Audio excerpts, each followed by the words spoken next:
Se considera una nueva forma de gobierno estable y maduro para Alemania. Por desgracia, como veremos, no funciona. El Tratado de Versalles fue muy visto por los alemanes como un tratado dictado. Por lo tanto, este sentido de que el ejército tal vez no habría perdido la guerra si hubieran tenido la oportunidad de ir al campo de batalla. La era de las maravillas del ex-Kaiser ha resultado ser una era de pobreza absoluta y caos. Tienes el Jueves Negro, tienes la depresión, el bajón. Esto es lo que hace que cada vez más votos vayan a partidos extremistas. Recogió los pedazos de su partido que estaba en desorden y realmente forjó su posición una vez más como líder del partido y de hecho desarrollándose a partir de eso para ser el líder de la nación. Los camisas pardas se convierten en un ejército, el ejército privado de un solo hombre. Un hombre que aspira a convertirse en dictador de Alemania, dictador de la propia Europa.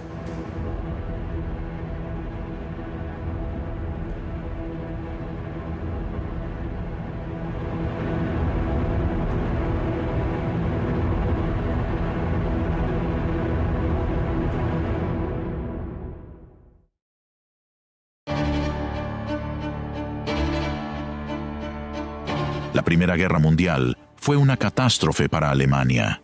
Las enormes bajas afectaron a la moral. La escasez y el hambre asolaron el frente interno. Y el 9 de noviembre de 1918, tras una serie de motines de marineros y soldados alemanes, el Kaiser abdicó y huyó del país.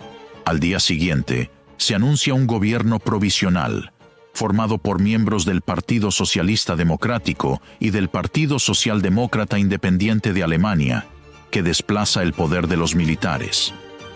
Declarada la paz y desaparecido el Kaiser, Alemania necesitaba establecer una nueva constitución que hiciera avanzar al país tras aceptar su responsabilidad en la Primera Guerra Mundial. Se ha pasado efectivamente de una monarquía, con el Kaiser Wilhelm teniendo, ya sabes, un poder casi absoluto, a un mundo en el que los aliados están diciendo: escucha, ya sabes, necesitas tener una forma más liberal de gobierno como la que tenemos en Francia, Estados Unidos, Gran Bretaña. Y lo que los aliados piden es que los alemanes adopten una forma de democracia liberal. Este es el comienzo de lo que se conoce como la República de Weimar. Ahora es una Alemania sin monarca. Es una Alemania con un presidente. Se ve como una nueva forma de gobierno estable y adulto para Alemania.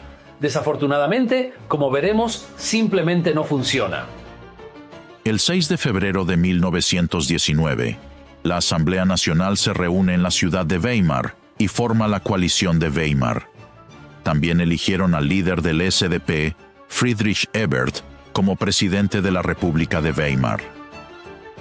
El formato básico del gobierno se basaba en un presidente, un canciller y un parlamento, conocido como el Reichstag.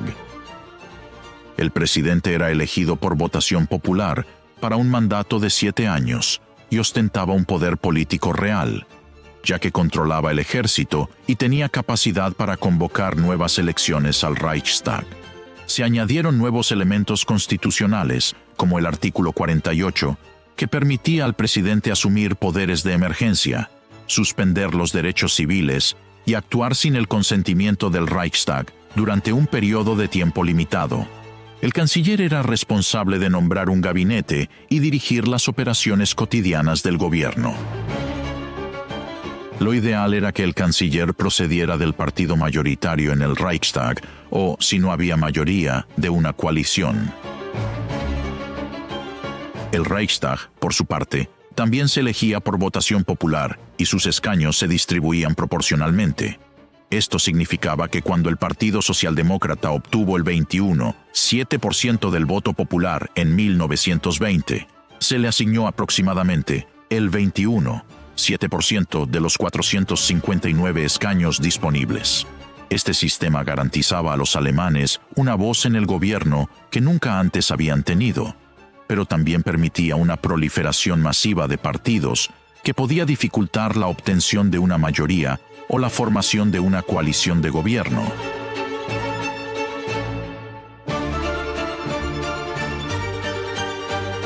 La cuestión más importante a la que se enfrentaba el gobierno eran los términos del Tratado de Paz.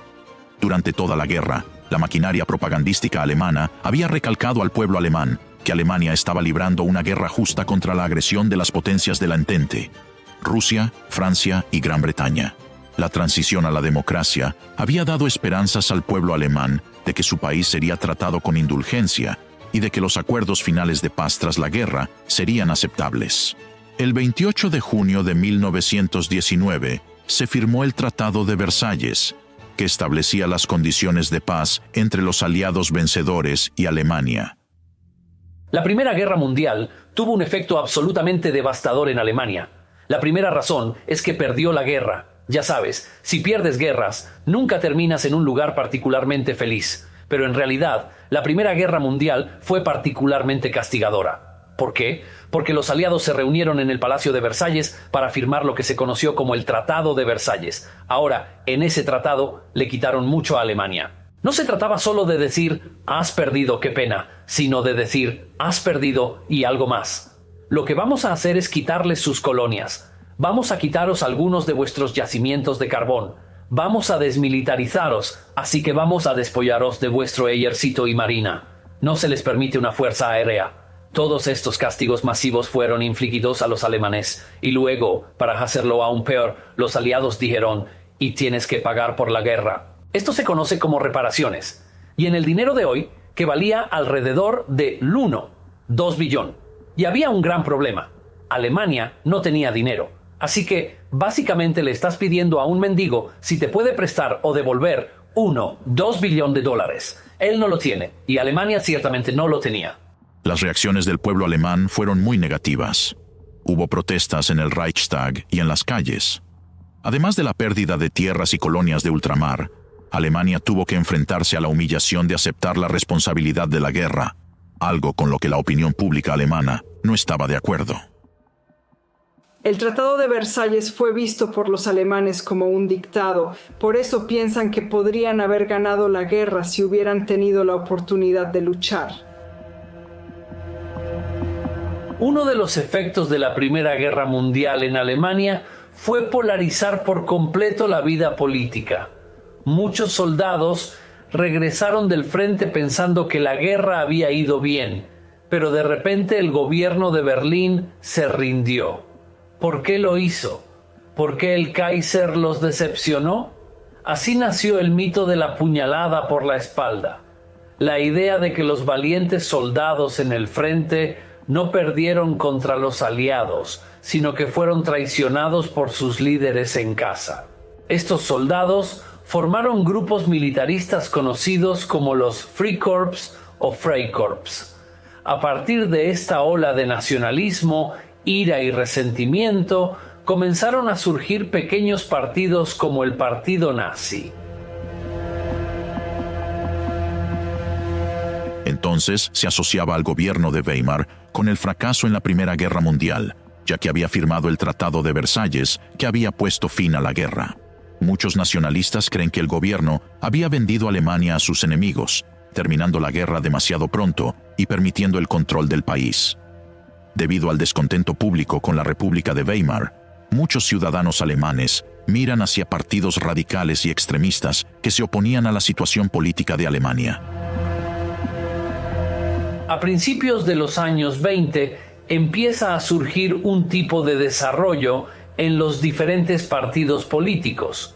Por un lado está el crecimiento del Partido Comunista a la izquierda, mientras que en la derecha surge el Partido Nazi.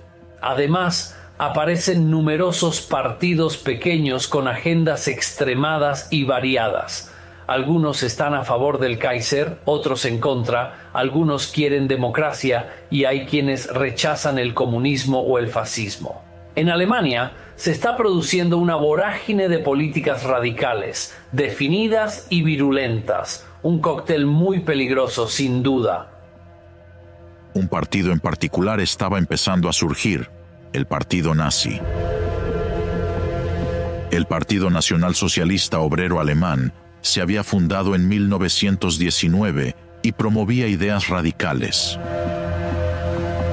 Una teoría que el partido nazi había desarrollado era la teoría de la puñalada por la espalda, que se refería a la pérdida de la Primera Guerra Mundial y a quién tenía la culpa. Lo que cualquier movimiento extremista necesita es una especie de leyenda o una especie de mito o una especie de enemigo contra el que patalear. Y los nazis y Hitler crearon un montón de enemigos, algunos de los cuales eran enemigos de verdad, como los comunistas. Se podría decir que eran auténticos enemigos de los nazis, porque están en extremos diferentes del espectro político. Pero también lo que Hitler asusó y fomentó fue esta idea de que el soldado alemán que había luchado en la Primera Guerra Mundial había sido apuñalado por la espalda por sus amos políticos en Berlín. Y es por eso que la guerra se perdió. Y es por eso que Alemania se enfrentó a esta vergüenza de la derrota. Y así lo que Hitler está diciendo es, escucha, ya sabes, a los soldados, sus antiguos soldados, ya sabes, en realidad puedo revertir esto. No solo puedo, ya sabes, poner un rifle o una pala en la mano y hacer que se sientan orgullosos, pero también puedo conseguir a Alemania de nuevo su orgullo y su riqueza y su estatus en el mundo. Después de la Primera Guerra Mundial, en Alemania surgieron muchos problemas, tanto económicos como sociales. Los grupos extremistas de derecha, que eran numerosos y no se limitaban solo al partido nazi, sentían que el ejército había sido traicionado por otros sectores de la sociedad. Esta percepción dio lugar al mito del Dolchstoß, conocido como la puñalada por la espalda, según el cual aquellos criminales de noviembre que firmaron el Tratado de Versalles fueron responsables de la derrota alemana en la guerra. Aunque existían muchas variaciones diferentes de esta teoría, el partido nazi proclamaba que Alemania había sido traicionada por los del frente interno, lo que había llevado a la pérdida de la guerra en lugar de su derrota en el campo de batalla. Trasladando la culpa a lo que ellos denominaban los criminales de noviembre, Adolf Hitler y el partido nazi se tragaron el mito de que judíos y comunistas habían traicionado al país y llevado al poder a un gobierno de izquierdas que había querido tirar la toalla. Proporcionar al país un chivo expiatorio significaba que cada vez más personas apoyaban al partido nazi. Habían establecido al enemigo y tenían un plan completo de cómo iban a eliminarlo y hacer a Alemania grande de nuevo. Al culpar a los judíos de la derrota, Hitler había creado un enemigo estereotipado, alguien a quien señalar como culpable, y animó a los seguidores del partido a hacer lo mismo. Deshacerse de los judíos resolvería todos los problemas de Alemania, o al menos eso afirmaba.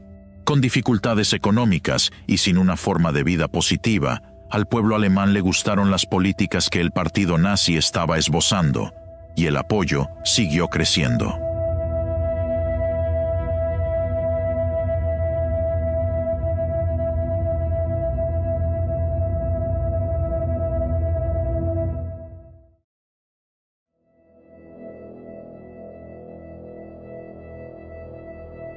Uno de los éxitos olvidados del gobierno de Weimar fue renegociar y reestructurar hábilmente sus deudas y volver a controlar la economía. El artículo 48 ayudaba con frecuencia a los cancilleres liberales a estabilizar la economía. Sin embargo, los elevados pagos de las reparaciones y los costes de la guerra tuvieron consecuencias devastadoras. El coste de la vida en Alemania aumentó 12 veces entre 1914 y 1922, frente a 3 en Estados Unidos. El gobierno alemán se enfrentó al clásico dilema: recortar el gasto público para intentar equilibrar el presupuesto o aumentarlo para intentar reactivar la economía. Cuando el gobierno intentó pagar las reparaciones simplemente imprimiendo más dinero, el valor de la moneda alemana disminuyó rápidamente, provocando una hiperinflación. Los primeros años de la República de Weimar estuvieron plagados de problemas económicos, sociales y políticos. Hubo inflación, todo tipo de dificultades económicas que alcanzaron su punto álgido en 1923 con la hiperinflación. Así, es muy común la imagen de un alemán en la calle, literalmente cargando una carretilla llena de dinero para pagar un artículo cotidiano como una barra de pan. Por lo tanto, solo este sentido de la devaluación de la moneda y la hiperinflación provocada en este periodo. Hubo muchos problemas en los primeros años de la República de Weimar. En enero de 1920, el tipo de cambio era de 64,8 marcos por dólar. En noviembre de 1923, superaba ampliamente los 1.000 millones de marcos por $1. Este desastre económico también tuvo consecuencias sociales. Como Alemania no podía hacer frente al pago de las reparaciones, los ejércitos francés y belga invadieron la región rural de Alemania, principal zona industrial. Los franceses pretendían cobrar las reparaciones impagadas, por lo que se hicieron con el control de industrias y recursos naturales clave. El gobierno de Weimar ordenó a los trabajadores rurales que se declararan en huelga en lugar de ayudar a los franceses. La ocupación del Ruhr agravó la crisis económica de Alemania. Una de las cosas que más molesta a Hitler y a otros políticos como él es que los franceses se hayan apoderado del Ruhr. Ahora, sin el Ruhr ayuda a paralizar la economía de Alemania aún más y beneficia enormemente a la economía francesa. Es solo otra patada en los dientes para los alemanes que están pensando: hemos perdido el Ruhr, hemos perdido los yacimientos de carbón del Saar, hemos desmilitarizado Renania, hemos perdido nuestras colonias en China y África, y tenemos que devolver muchos préstamos de guerra para lo que no tenemos dinero. Si lo miras, parece ser un completo desastre. Por supuesto, en eso se convirtió. Muchos alemanes que se consideraban de clase media se encontraron en la indigencia. Heinrich Brüning, que se convirtió en canciller en 1930, eligió la opción profundamente impopular de un programa de austeridad que recortaba el gasto y aquellos programas diseñados precisamente para ayudar a los más necesitados. Los precios se descontrolaron y mucha gente no podía permitirse vivir o sobrevivir. La pobreza estaba en su punto más alto. En otoño de 1923, costaba más imprimir el dinero que lo que valían los propios billetes. Durante la crisis de hiperinflación, a menudo se pagaba a los trabajadores 2 veces al día, porque los precios subían tan rápido que sus salarios prácticamente no valían nada a la hora de comer. Como era de esperar, el impacto de la hiperinflación disolvió gran parte del apoyo al gobierno, y la gente empezó a mirar hacia las revueltas y los partidos extremistas para encontrar respuestas a su crisis. A medida que la moneda se hundía, también lo hacía la política de resistencia pasiva. Durante este tiempo, el partido nazi siguió aumentando sus apoyos.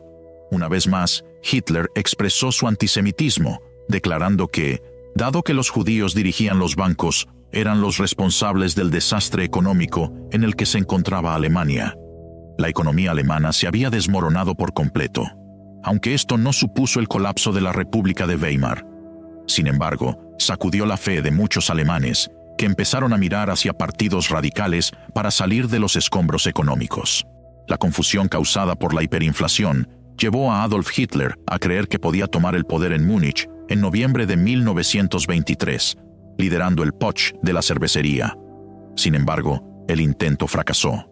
En 1923, Hitler pensó que estaba en una posición lo suficientemente fuerte, con un montón de diferentes tipos de patrocinio y el apoyo de los círculos militares, para dar un golpe de Estado.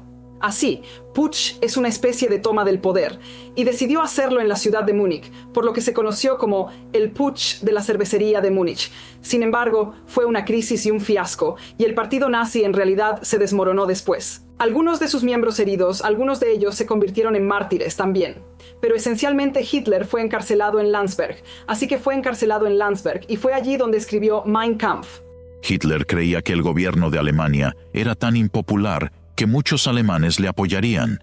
Incluso planeaba una marcha sobre Berlín tras su éxito en Múnich. Hitler es detenido y juzgado por alta traición. Fue declarado culpable y condenado a 5 años de prisión. Esto parecía el final para Hitler y para el partido nazi. En abril de 1925, el antiguo veterano de guerra Paul von Hindenburg fue elegido presidente de Weimar. Hindenburg era instintivamente conservador y antisocialista. Es difícil imaginar una figura prusiana, alemana, más aristocrática y de la vieja escuela que el viejo Hindenburg.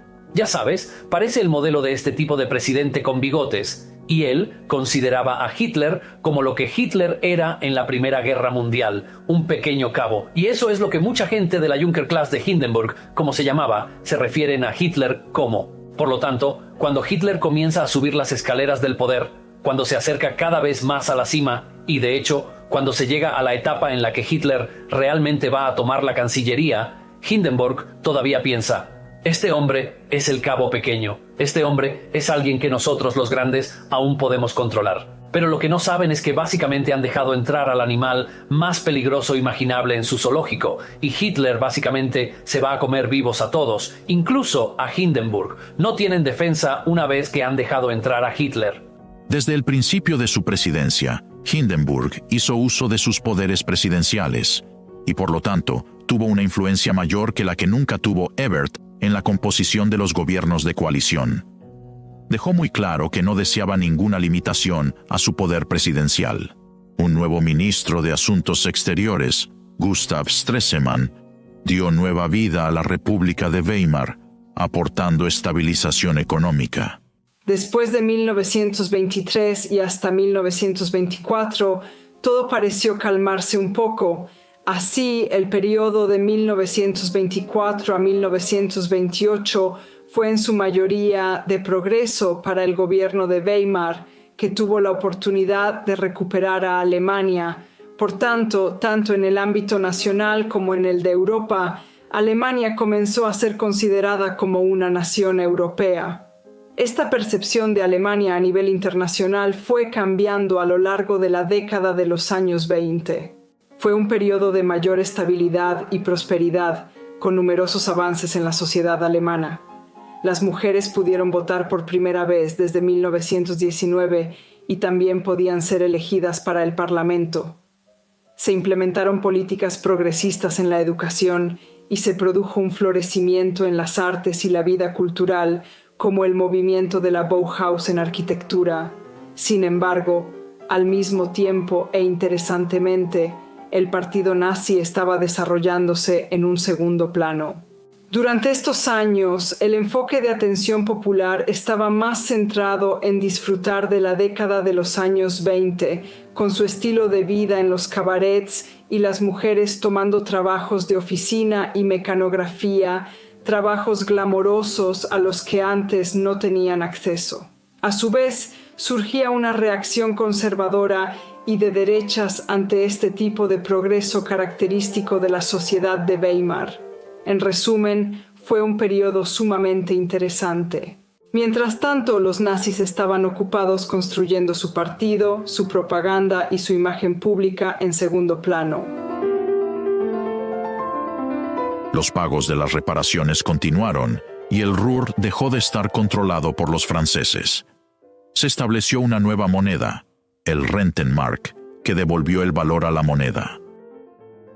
La industria se reactiva y el desempleo baja un poco. Stresemann pidió prestado dinero a EETUU para pagar reparaciones de guerra mediante el Plan Dawes. Logró que Alemania se uniera a la Sociedad de Naciones. La moral en Alemania estaba mejorando, la resistencia disminuía y cada vez más personas seguían adelante con sus vidas pacíficamente.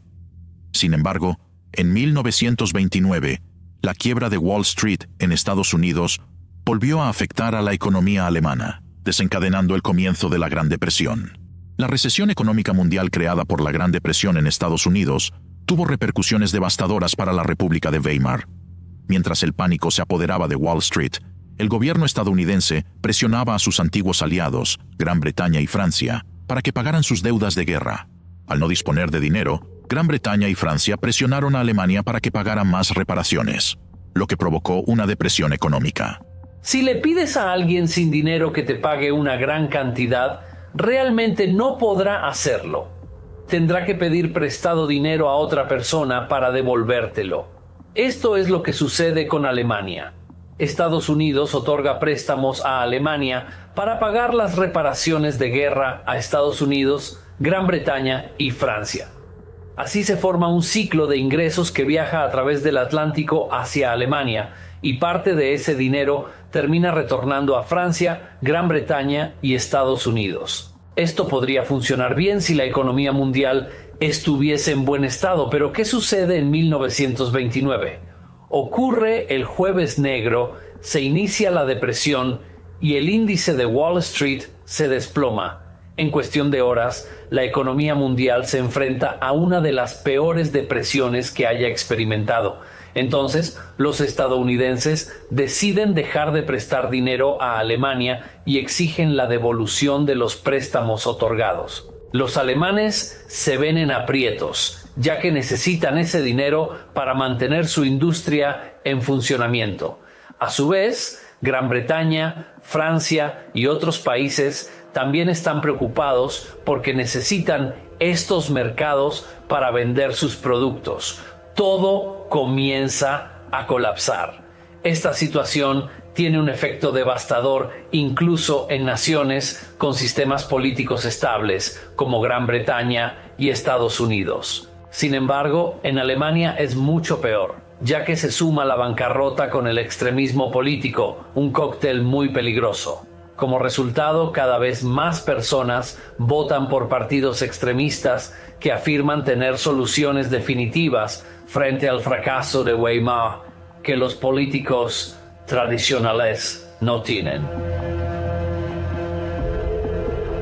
Un factor crucial en el ascenso del nazismo fue la capacidad del partido para expandirse y proporcionar un hogar político a los descontentos con el Estado de Weimar.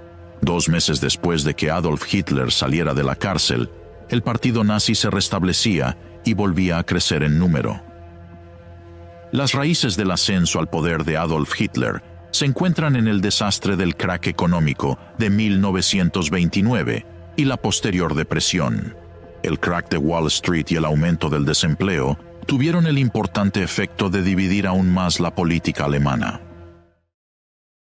Durante los años de Weimar, los nazis estuvieron en un segundo plano, pero construyendo su perfil, su propaganda y su organización. Pero es realmente después de 1929, con el impacto de la caída de Wall Street y la Gran Depresión en Alemania, que el partido nazi realmente se hizo fuerte. Y realmente, a partir de ese momento, logró atraer a un gran número de votantes y simpatizantes. Y la razón de esto es que en ese periodo, por lo que con el apogeo de la depresión en Alemania, una gran cantidad de angustia económica, realmente la desesperación, acompañado realmente también por el caos político. Así que la sucesión de gobiernos cortos, uno tras otro, incluido el gobierno de Gran Coalición, incapaz realmente de hacer frente a la crisis económica. El artículo 48, que era el decreto presidencial, se puso en marcha y se utilizó un buen número de veces en este periodo. Así que es una especie de sensación de que el funcionamiento normal del gobierno simplemente no estaba funcionando. Y entonces el uso del decreto presidencial, este tipo de uso de emergencia, siendo utilizado cada vez más a menudo, significa estas circunstancias políticas y económicas muy difíciles. El 29 de marzo de 1930, el experto en finanzas Heinrich Brüning había sido nombrado sucesor del canciller Müller por Paul von Hindenburg, tras meses de presión política del general Kurt von Schleicher en nombre de los militares. Se esperaba que el nuevo gobierno liderara un giro político hacia el conservadurismo basado en los poderes de emergencia otorgados al presidente por la Constitución, ya que no contaba con el apoyo mayoritario del Reichstag. La recesión económica duró hasta la segunda mitad de 1932, cuando aparecieron los primeros indicios de recuperación. Pero para entonces, la República de Weimar había perdido toda credibilidad ante la mayoría de los alemanes. El grueso de los capitalistas y terratenientes alemanes apoyó en un principio el experimento conservador, no porque Brüning les gustara personalmente, sino porque creían que los conservadores servirían mejor a sus intereses. Sin embargo, la masa de la clase obrera y también de la clase media se volvió contra Brüning. Más de los grandes capitalistas y terratenientes se declararon a favor de sus oponentes, en particular de Adolf Hitler. Después de que Hitler salió de prisión, reunió los restos de su partido y se consolidó nuevamente como líder, logrando incluso convertirse en el líder de la nación. Este culto al líder que lo rodeaba desde mediados de la década de 1920 se expandió a lo largo de todo el país una vez que llegó al poder. No cabe duda de que en ese momento, mediados de la década de 1920, fue una especie de reconstrucción del partido, buscando asegurarse de que estuviera bien organizado. De esta manera, organizó al partido en diferentes regiones, cada una con su propio líder regional o Gauleiter. También diseñó inteligentemente el partido horizontalmente, estableciendo diferentes organizaciones nazis en distintos sectores de la economía o de la profesión, como la Asociación de Maestros Nazis, la Asociación de Juristas Nazis, la Asociación de Médicos Nazis, así como asociaciones de estudiantes, grupos de mujeres y grupos juveniles. De esta manera hubo una acumulación masiva de apoyo al partido a mediados de la década de 1920, que luego, una vez que llegó la depresión, pudo manipular a su favor hasta que finalmente llegó al poder en 1933, aprovechando la sólida base de apoyo que ya se había establecido. Las elecciones generales al Reichstag del 14 de septiembre de 1930 dieron lugar a un enorme cambio político. El 18,3% de los votos fueron para los nazis, 5 veces más que en 1928. Esto tuvo consecuencias devastadoras para la República. La otra cosa importante es la magnitud de la desesperación económica, recordando que en el invierno de 1930 a 31 había 5 millones de desempleados en Alemania, aumentando a 6 millones en 1932. El desempleo es muy elevado. Hitler se presenta como líder que sacará a Alemania de esta grave crisis y la hará grande de nuevo. Ya no había mayoría en el Reichstag, ni siquiera para una gran coalición de partidos moderados, y eso animó a los partidarios de los nazis a sacar a relucir su reivindicación del poder con una violencia y un terror crecientes. A partir de 1930, la República se sumió cada vez más en un estado de guerra civil potencial. A finales de 1931, el conservadurismo como movimiento estaba muerto, y se acercaba el momento en que Hindenburg abandonaría a Brüning y llegaría a un acuerdo con Hitler. El propio Hindenburg no era menos partidario de una contrarrevolución antidemocrática representada por Hitler. El 30 de mayo de 1932, Brüning dimitió al no contar ya con el apoyo de Hindenburg. 5 semanas antes, Hindenburg había sido reelegido presidente con el apoyo activo de Brüning, que se enfrentaba a Hitler. Hindenburg nombró entonces a Franz von Papen nuevo canciller.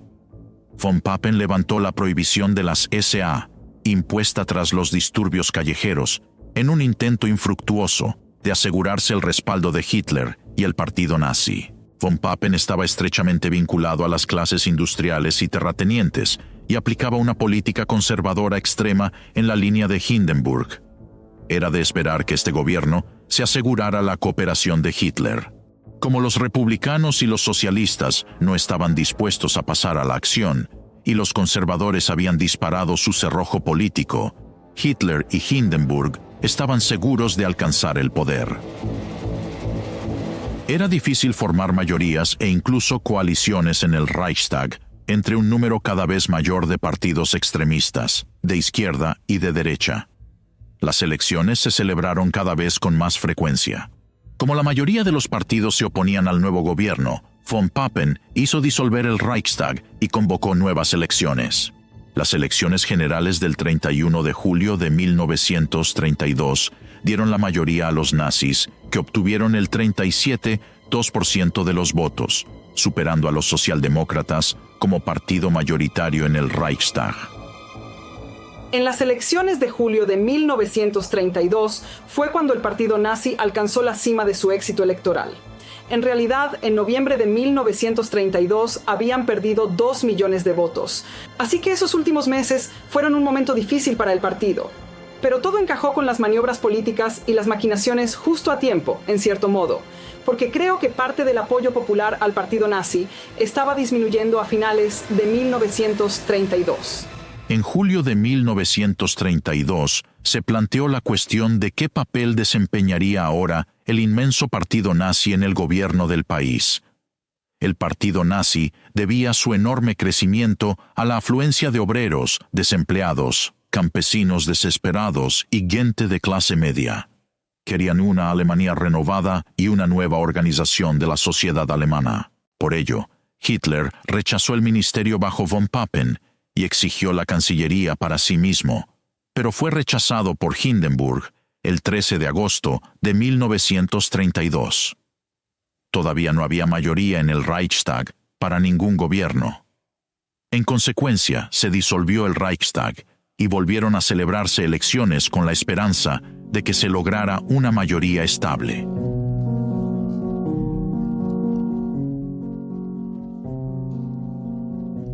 Una combinación de insatisfacción política y económica, algunas de las cuales se remontan a la fundación de la República, contribuyó a crear las condiciones para el ascenso de Hitler al poder. Al reunir a los partidos nacionalistas marginales en su partido nazi, Hitler consiguió un número suficiente de escaños en el Reichstag para convertirse en un actor político.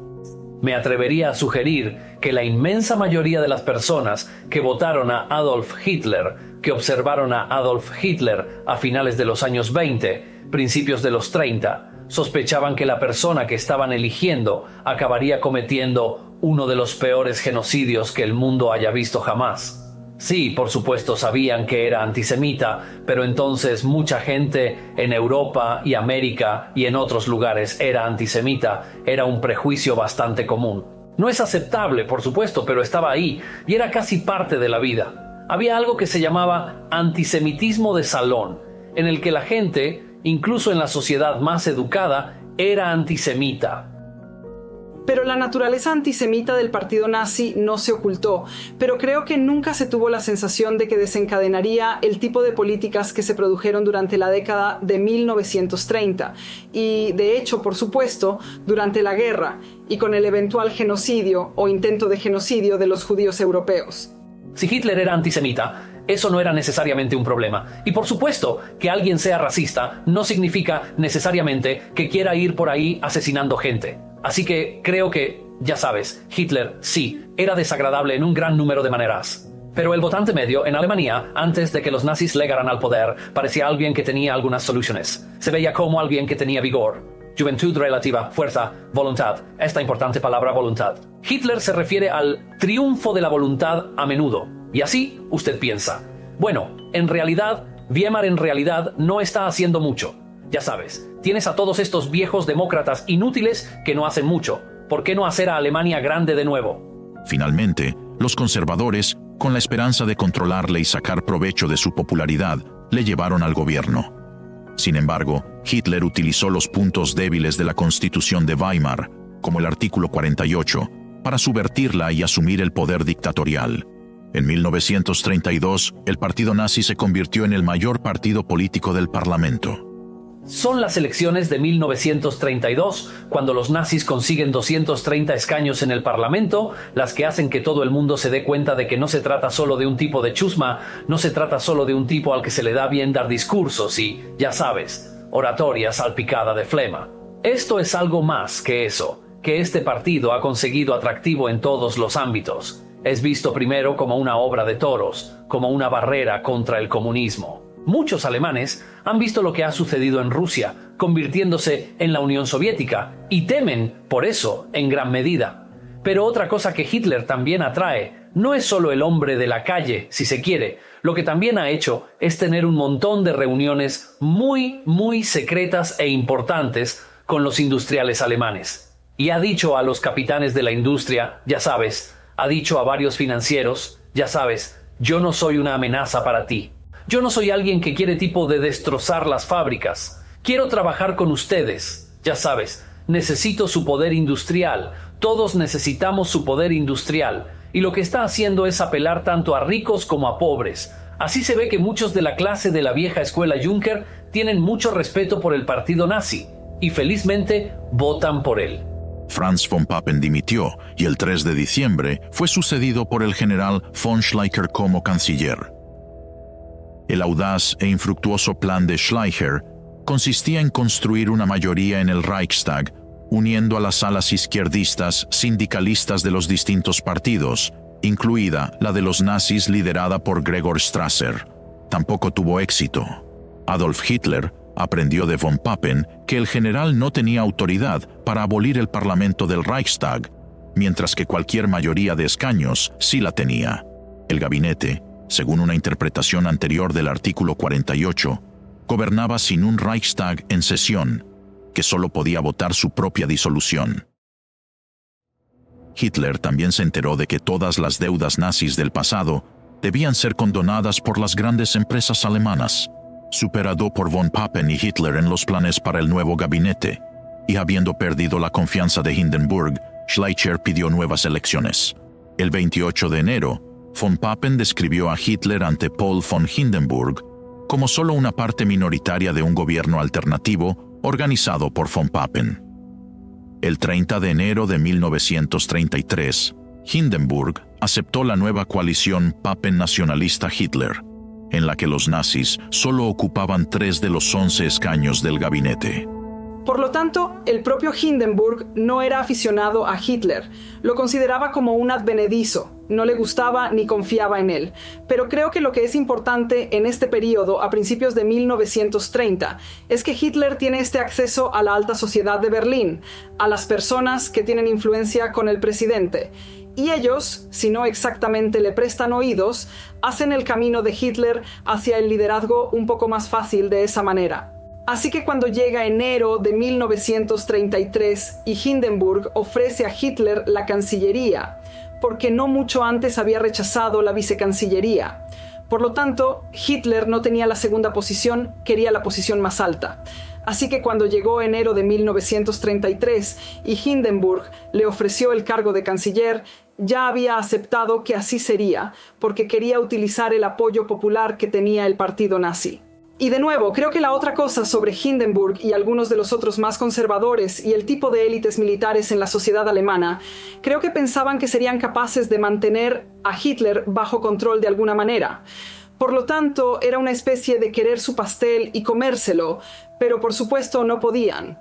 Así que pensaron que podrían utilizar el apoyo masivo de Hitler y esta gran ola electoral, el tipo de apoyo popular del pueblo alemán a este partido. Así que querían aprovechar y utilizar eso, pero al mismo tiempo para aprovechar el lado más violento del partido o el tipo de lados más feos del partido y de alguna manera domar a Hitler. Existe la idea de que serían capaces de asimilarlo a lo que querían que fuera y domesticarlo de los peores excesos del partido. Hindenburg, a pesar de sus recelos sobre los objetivos de los nazis y sobre Hitler como persona, aceptó a regañadientes la teoría de von Papen de que, con el apoyo popular nazi en el ala, ahora se podía controlar a Hitler como canciller. Tras una breve lucha por el poder, Hitler fue nombrado canciller en enero de 1933. Sería el fin de la República de Weimar.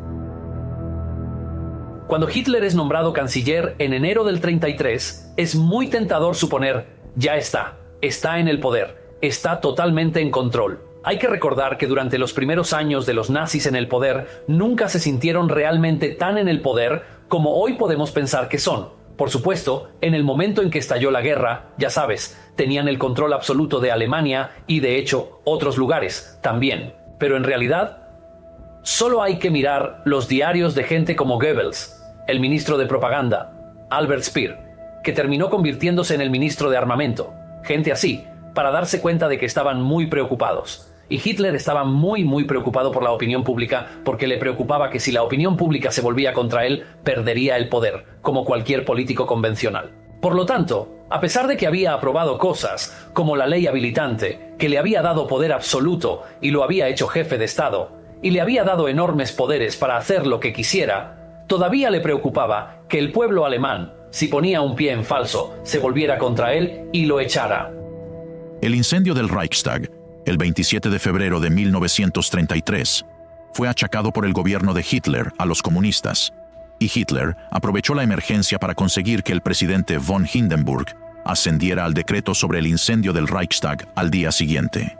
El incendio del Reichstag sigue rodeado de cierto misterio. ¿Quién lo incendió? Al final no importa, porque lo que ocurre es que los nazis utilizan el incendio del Reichstag para decir: hay una emergencia nacional, necesitamos más poderes para hacer frente a este tipo de, ya sabes, comunistas, rojos y todo este tipo de figuras muy peligrosas que están quemando el Reichstag y cosas por el estilo. ¿Qué pasará después? Necesitamos más poderes. El Führer, el líder, Adolf Hitler, también necesita más poderes. Y así lo que tienes, como resultado, es la ley habilitante, que en última instancia da al partido nazi y a Hitler el poder absoluto. Pero incluso entonces todavía están preocupados por lo que la gente piensa de ellos. Usted sabe, esto no es un gobierno que realmente quiere hacer todo en desafío a la gente. Quiere hacer cosas para la mayoría del pueblo, pero quiere hacerlo de una manera muy nazi. El decreto invocaba el artículo 48 de la Constitución de Weimar y suspendía una serie de protecciones constitucionales de las libertades civiles, lo que permitió al gobierno nazi tomar medidas rápidas y duras contra las reuniones políticas, deteniendo y, en algunos casos, asesinando a miembros del Partido Comunista. En pocas semanas, Hitler invocó el artículo 48 de la Constitución de Weimar para aplastar muchos derechos civiles y reprimir a los miembros del Partido Comunista. En marzo de 1933, Hitler introdujo la ley habilitante que le permitía aprobar leyes sin la aprobación del Parlamento o el presidente de Alemania. Esta ley otorgaría a Hitler y al partido nazi poderes dictatoriales ilimitados. Este proyecto de ley, que obtiene la mayoría necesaria de 2/3 con la ayuda del partido de centro, otorga plenos poderes legislativos al gabinete sin necesidad de que ascienda el Reichstag. Es la base formal del poder de Hitler durante el resto del Tercer Reich. Para asegurarse de que se aprobaba la ley habilitante, Hitler impidió por la fuerza que los diputados comunistas votaran. Una vez convertida en ley, Hitler era libre de legislar a su antojo y establecía la dictadura sin ningún tipo de control. Una vez que Hitler ha llegado al poder, consolida su dominio con extrema rapidez y, de nuevo, es algo muy inesperado desde la idea de que iban a ser capaces de domar a este político. Por lo tanto, es una especie de subestimación, tanto de Hitler como del partido nazi, como algo que era nuevo y que tenía un atractivo generalizado. Lo que Hitler hizo muy rápidamente después de llegar al poder fue consolidar su control, y lo hizo de varias maneras. En primer lugar, por lo que llamaron la coordinación o la racionalización de la sociedad. Así que, de nuevo, si alguien quería pertenecer a un grupo juvenil, tenía que ser un grupo juvenil nazi. Así, todos los demás fueron destruidos o prohibidos. Destrucción de los sindicatos, también asombrosamente rápido. Y ese era el movimiento sindical más fuerte y más grande de Europa, y fue reemplazado por el Frente Alemán del Trabajo. Así que este tipo de proceso de coordinación, la racionalización de la sociedad, tratando de poner a la gente de su lado, y luego los otros acontecimientos realmente importantes a través de 1934, fue, en primer lugar, que el ejército tuvo que hacer un juramento de lealtad personal al propio Hitler. Por lo tanto, ya no es al Estado, sino un juramento personal de lealtad al propio Hitler. Y luego, por supuesto, cuando el presidente Hindenburg murió en agosto de 1934, es una especie de último tipo de elemento de restricción o control posible, ahora ha desaparecido. La muerte de Hindenburg es como el último clavo en el ataúd de cualquier semblanza de la República de Weimar o de cualquier esperanza de democracia liberal. Él representa una especie de resaca del período de Weimar. Todavía era, ya sabes, el jefe de Estado. Ahora está muerto y se ha ido.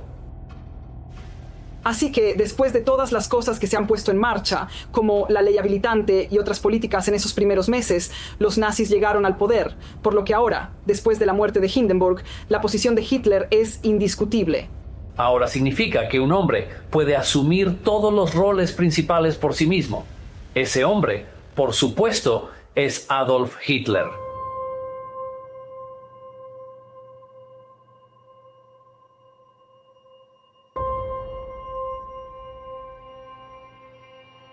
Si quieres ser un dictador y tu partido quiere ser el que mande, ¿qué vas a hacer? Pues tienes que prohibir cualquier otro partido político.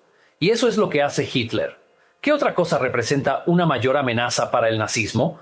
Bueno, el comunismo y también el movimiento sindical, que es obviamente tradicionalmente bastante izquierdista, y que hace Hitler, prohíbe eso también. Así que sí, eso es básicamente deshacerse de dos bloques de poder masivo que pueden amenazarlo. Ahora, lo que hace es reemplazar cosas como los sindicatos con su propia forma de sindicalismo nazi. Y tienes Todo este tipo de frentes de trabajo y varios de estos tipos de organismos nazis y funcionarios que los dirigen, que son todos obedientes a Adolf Hitler en lugar de potenciales rivales para él.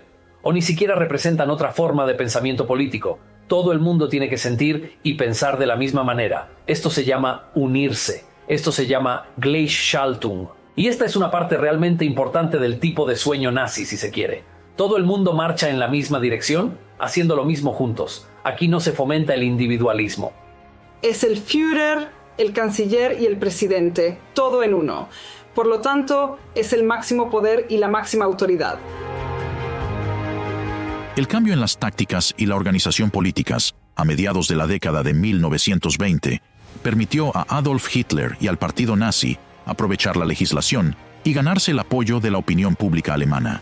El colapso de la democracia y las circunstancias en las que Hitler fue nombrado canciller en 1933 allanaron el camino para una dictadura en Alemania, y el partido nazi consolidaría su poder, dando lugar a un estado totalitario. Al considerar a Adolf Hitler el salvador que Alemania necesitaba, el apoyo y el respaldo político que obtuvo le permitieron apoderarse de todo un país, sin que su pueblo fuera consciente de los horrores que estaban a punto de desencadenarse.